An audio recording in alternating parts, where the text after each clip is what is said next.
Well, good afternoon, everyone. Let me thank Chairwoman Yvette Clarke for her tremendous leadership and for convening us today alongside NAACP President Derrick Johnson. We're so thankful, President Johnson, for your leadership, for your courage, for your strength in this unprecedented moment of attack.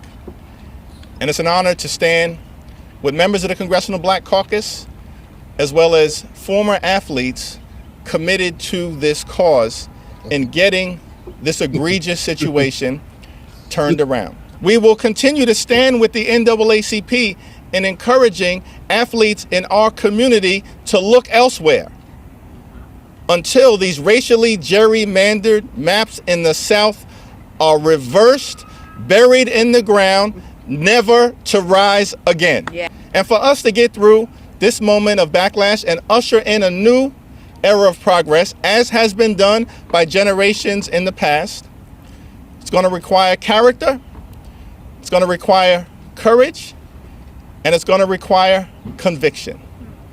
This is a Bill Russell moment. That's right. That's right. It's a Muhammad Ali moment. That's right. And it's a Jackie Robinson moment. That's right.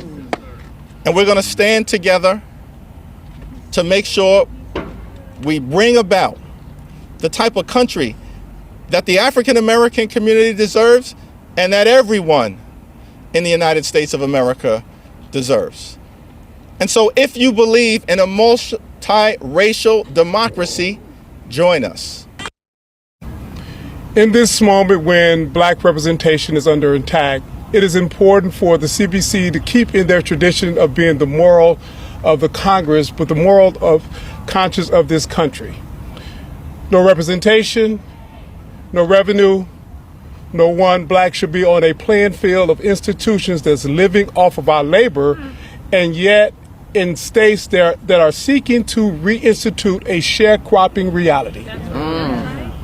It is not the responsibility of Black America to hold individuals who should know better accountable for doing better. Following the recent Supreme Court decision on congressional redistricting in southern states, Hakeem Jeffries is supporting the NAACP's Out of Bounds campaign. It urges black athletes to boycott sports programs at southern universities. So this could have a huge impact on college sports programs in the South. But is it putting a little too much burden on the students? Because if you are someone who is just, you getting to go to college, and this is the school that's said yes to you. Yeah. On scholarship, right? Maybe on a scholarship. And also, there's money in athletic for athletes so now. What do you think? You think it's too much of a burden on them? I think it's really going to become a case-by-case basis, because I don't know how many schools we're talking about. I don't know how many athletes we're talking about, and I don't know that this is the best way. Stop hedging, Whoopi. Know that this is the only way to go. Well, I agree with you on that. I think that there has to be strategy. I mean, athletes have been involved in protests and politics for a long time. Right. Yeah. Remember the Olympics, and you had John Carlos, and you had Muhammad Ali. But these were athletes that were established already. These college athletes stand to get a free education. They stand to make money because of the NIL now. And so I think it is asking a lot. But I think... What you mean, but? I think it's economic damage and economic harm has long time been a very effective tool in the civil rights movement. Resistance has a price. Let me give you some history. They say... Yes, do. Yeah, well, like teenagers, they're teenagers, and they're going to have to give up a lot. The Vietnam War was basically halted by teenagers. Correct. Because it was 17 and 18-year-old kids who were going to go into fight this crazy war that they were doing. So I'm not saying it's a great idea or it's not a great idea. I'm just pointing out it is young people who change the world. But if there's structure, though, don't you think that this could possibly work? Because we're talking about just the state schools, Whoopi. Like that, of course, that is a powerful way to protest, but it's putting, in my mind, too much of the onus on young people who did not create the problem that we're in. Yeah. I see Hakeem Jeffries out there. You have a lot of power. Hakeem Jeffries should be somebody who's out there. I don't think we have any legislative power, though. The Democrats don't have legislative power. But also, what about professional athletes? If there's ways that they can be engaged, you're established, you have money. What about white athletes. kids. Why does it have to be only? Well, there are many sympathetic white athletes who would That's true, but I gladly think join the kids who cause, may never as make they money did in back in the day. They need to. It's a way out. I was once given a whole speech on how this sometimes is the option for people to pick them up, to put that back on their shoulders, to say they've worked so hard to get to this point. Okay, wait a minute. Let me be very clear. Everybody needs to make this part of their fight. Yeah, this that's isn't. right. This isn't That is correct. one I just person. said Or two. that. This is all Americans. This redistricting is hitting us at the moment, but this could be you. They can decide they want to change this, and only these women can vote, not those women. What? It could be only these people can do it and not those. What? You could be in any of those groups. This is a fight that everybody has to get into, and it's been a problem because people forgot what it was like. That's why we have all these new laws that have taken all the stuff we fought for, because people forgot that the abortion laws were not about your religion.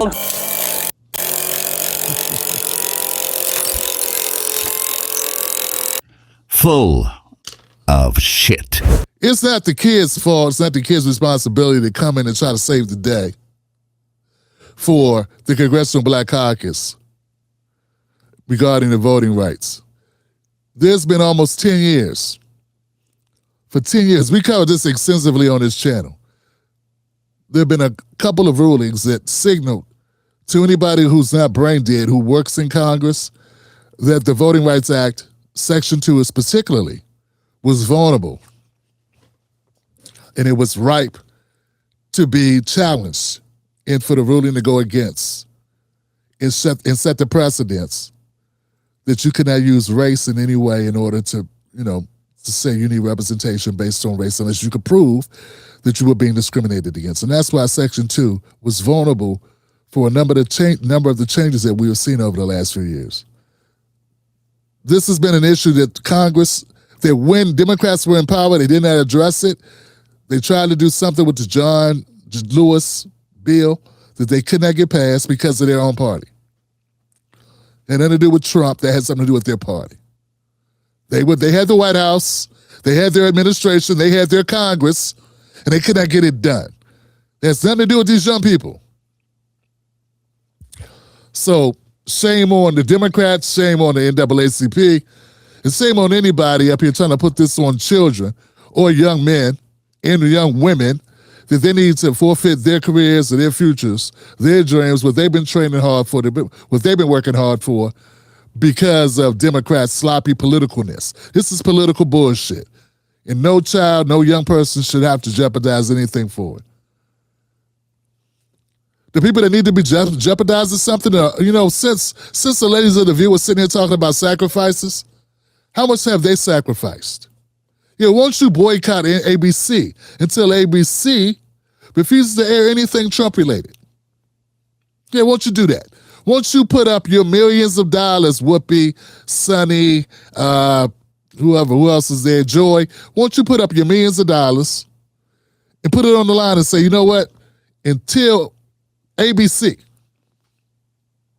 refuses to air anything Trump-related, or until ABC pulls its show off of TV stations that are connected to the South, in these states that we pissed off. Here we go, ride with me, y'all. This is getting good. Since The View, ladies, View, Whoopi, Sonny, Joy, you should go to the ABC and say, look, and my bad, white ladies too, because they said, hey, this should not be a problem that only black people deal with or people of color deal with, Sonny. So, okay. So won't all of you ladies on The View, since we're all such activists, won't you put up your millions, multi-million dollar salaries and say, hey, what you're going to do is you're going to boycott ABC until they decide to take you off of those channels in southern states that have not gone against the gerrymandering. Let's do that. Let's put some skin in the game. Yeah, won't you put some skin in the game? Since we're talking, let's not just make this theoretical. Let's not make it abstract. Let's make it real to everybody. You just said, would you say, Joy, you dinosaur? You sat up there, you Tyrannosaurus Rex? You sat up there, you fossil, and you said that this is an opportunity for these children to do some heavy lifting, to make some sacrifices. Okay, let's start with you, you bag of bones. Why don't you get out there and you sacrifice? Yeah, all of a sudden, that's such a good idea, is it? When it's your pocketbook, your relic. And that goes for all of you. And Whoopi, you don't even understand what the hell you're talking about. You need to stop talking. Just shut up, Whoopi. Please, for the love of God, for the love of blackness, stop talking.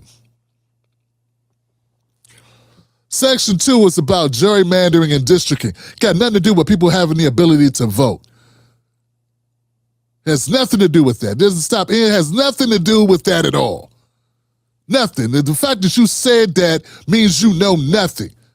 And there's a saying about shutting up when you don't know what you're talking about. You violate all those rules. Every time I turn around, it's Whoopi just talking and grandstanding and saying a bunch. You shouldn't even start talking about abortion. Just say anything. Throw anything against the wall. And them cue cards and tell the audience to clap, that's repugnant shit.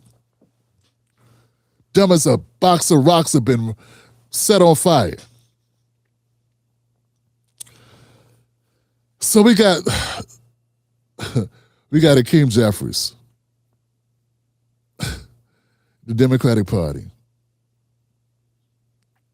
in the NAACP and the Congressional Black Caucus. What we have is a bunch of feckless, worthless, unhelpful,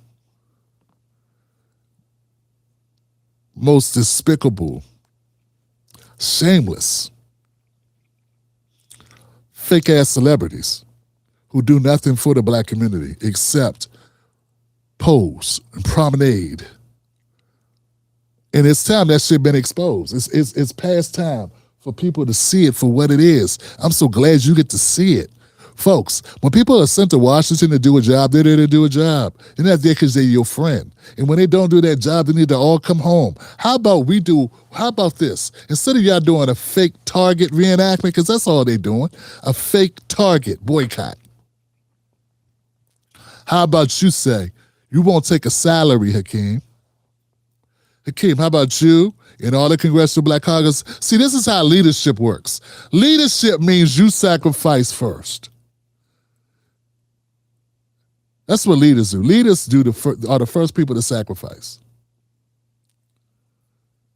So every member of the Congressional Black Caucus, everybody at the NAACP, they should be saying what they're willing to give up, and they should give that up first. And set an example by not taking salaries. That's the first thing we do. You stop taking money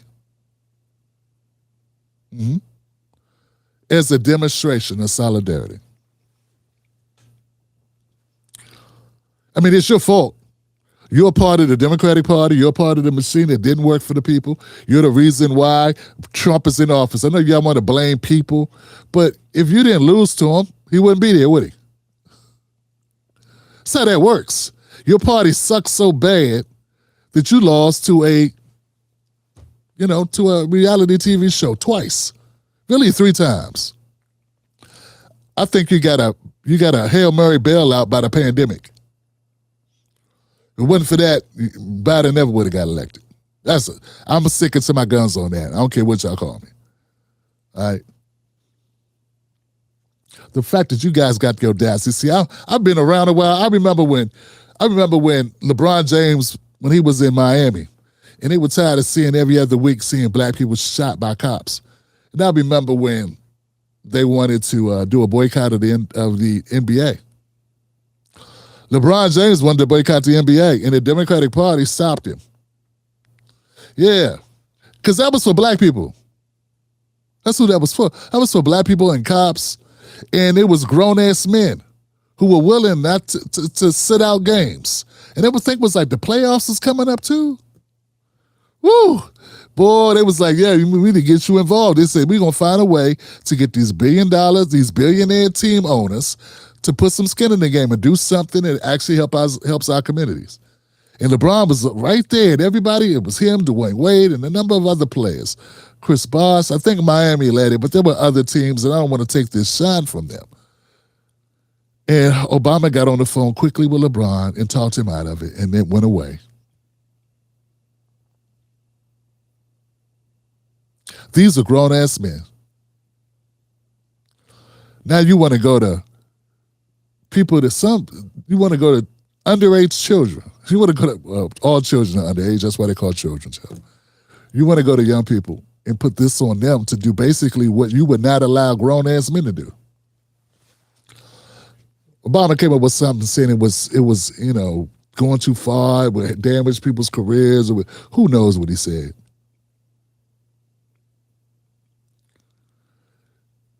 So this is the type of party you have. A party that when grown-ass men can make decisions for themselves, who want to put some skin in the game, you won't allow them to do it. Now you want to use young people who may not have they don't have fully formed brains yet. I hate to knock young people, and I'm not. I mean, this is biology, it's science.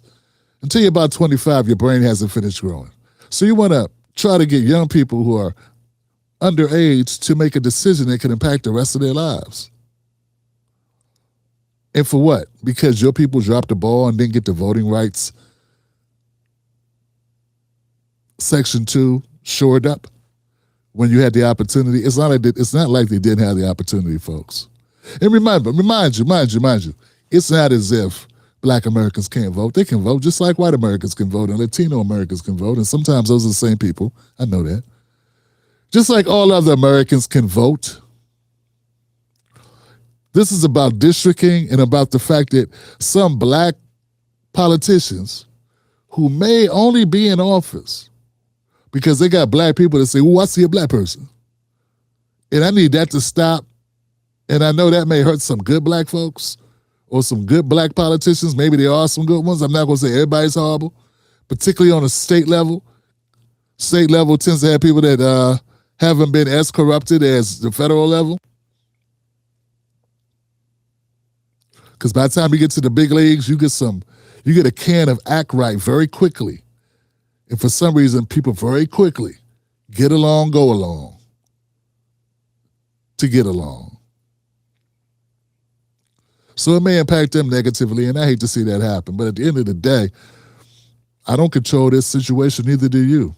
But what the Democrats do control is what they did when they had the House. There have been Democratic presidents. There have been Democratic Congress people. There have been Democratic majorities. And what they focus on, what were they fighting for? If you really wanted the Voting Rights Act and you had Democrats holding it up, if Biden was any man of his word, if he was serious about caring about the Voting Rights Act, he would have put them on blast and would have made their lives hard. You know, the things y'all say Trump does, he would have done that to get it done. He would have done that to pressure Manchin and Sinema so he get the John Lewis Voting Rights Act passed. That's what you do when you really try to get things done. When you're trying to get things really done, you use your political capital to make your opponents fall in line. When you don't do that, it's because you don't really want to. It's not rocket science, fam. When you want somebody to do something, you go in there and you make them do it. You make it difficult for them not to. You make them uncomfortable. You take things from them. Biden didn't do that with Manchin and Sinema. He still called them his very good friends. So don't tell me about, the evil orange man. He did it. No. Democrats had the opportunity to prevent this. They didn't. I don't believe accidents happen much in politics. I believe Democrats didn't want to do anything about it. Democrats figured the worst that would happen is what's happened now, and then they'd be able to run on it. And they could cart out all the old Negroes to sing Negro spirituals and get Black people out there one more last time to carry the water.